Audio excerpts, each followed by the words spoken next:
सभी दोस्तों को सबसे पहले मैं अपने चैनल के माध्यम से नमस्कार करना चाहूँगा। आज मैं अपने मौसेरी बहन की बेटी के अपहरण के विषय में चर्चा करना चाहूँगा।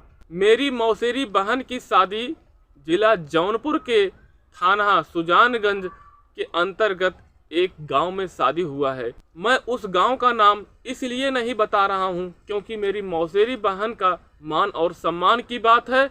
मैं इसलिए अपनी मौसेरी बहन का नाम आप सभी लोगों के बीच में नहीं बता रहा हूं, न ही उनके गांव का नाम बता रहा हूं, लेकिन कुछ तथ्यों को आप सभी लोगों के बीच में रख रहा हूं।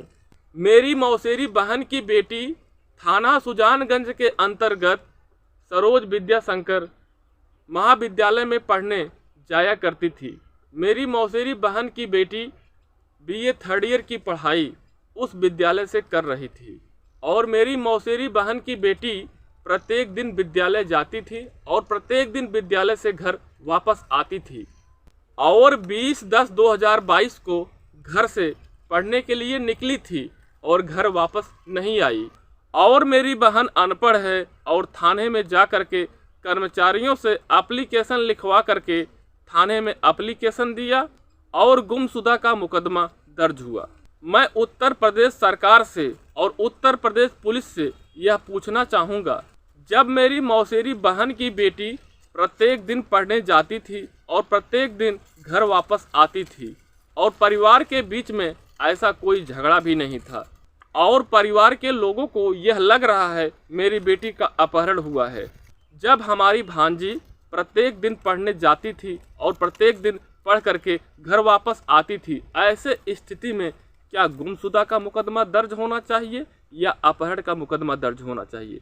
क्योंकि मेरी मौसेरी बहन को यह लगता है मेरी बेटी का अपहरण हुआ है, तो ऐसे स्थिति में क्या पुलिस विभाग को गुमशुदा का मुकदमा दर्ज करना चाहिए या अपहरण का मुकदमा दर्ज करना चाहिए? मेरे ख्याल से जब वह प्रत्येक दिन पढ़ने जाती थी और पढ़ करके घर वापस आती थी और परिवार के बीच में कोई ऐसा झगड़ा भी नहीं हुआ है जिसकी वजह से वह घर वापस नहीं आई, तो ऐसे स्थिति में अपहरण का मुकदमा मेरे ख्याल से दर्ज होना चाहिए।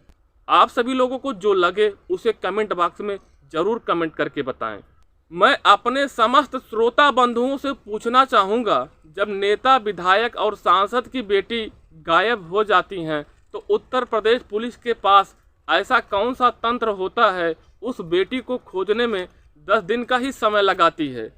जब एक गरीब परिवार की बेटी घर से विद्यालय के लिए पढ़ने जा रही है और विद्यालय से पढ़ करके प्रत्येक दिन घर वापस आ रही है और 20/10/2022 को घर से पढ़ने के लिए जा रही है और घर वापस नहीं आ रही है और घर के सदस्यों के द्वारा थाना में एप्लीकेशन दिया गया। एप्लीकेशन देने के बाद अपहरण का मुकदमा न दर्ज करके गुमशुदा का मुकदमा पहली चीज़ तो दर्ज किया गया। दूसरी चीज़, नेताओं विधायकों और सांसद और मंत्रियों की बेटी को आप 10 दिन में किस तंत्र के माध्यम से आप सभी लोग ढूंढ लेते हैं और एक गरीब की बेटी को ढूंढने के लिए आपके तंत्र में कौन सी खराबी आ जाती है जिसकी वजह से एक गरीब की बेटी को आप 10 दिनों के अंदर नहीं ढूंढ पा रहे हैं? सवाल तो बनता है, सवाल तो पूछा जाएगा। सभी दोस्तों से मैं निवेदन करना चाहूँगा, आज मेरी बहन के साथ अन्याय हो रहा है, कल आपके बहन और बेटी के साथ अन्याय होगा। इसीलिए मैं निवेदन कर रहा हूँ, आप सभी लोग इस चैनल को सब्सक्राइब करें और वीडियो को इतना ज़्यादा शेयर करें कि जिससे मेरे बहन के साथ न्याय हो सके। मैं फिर मिलूँगा अगले वीडियो में दोस्तों। धन्यवाद।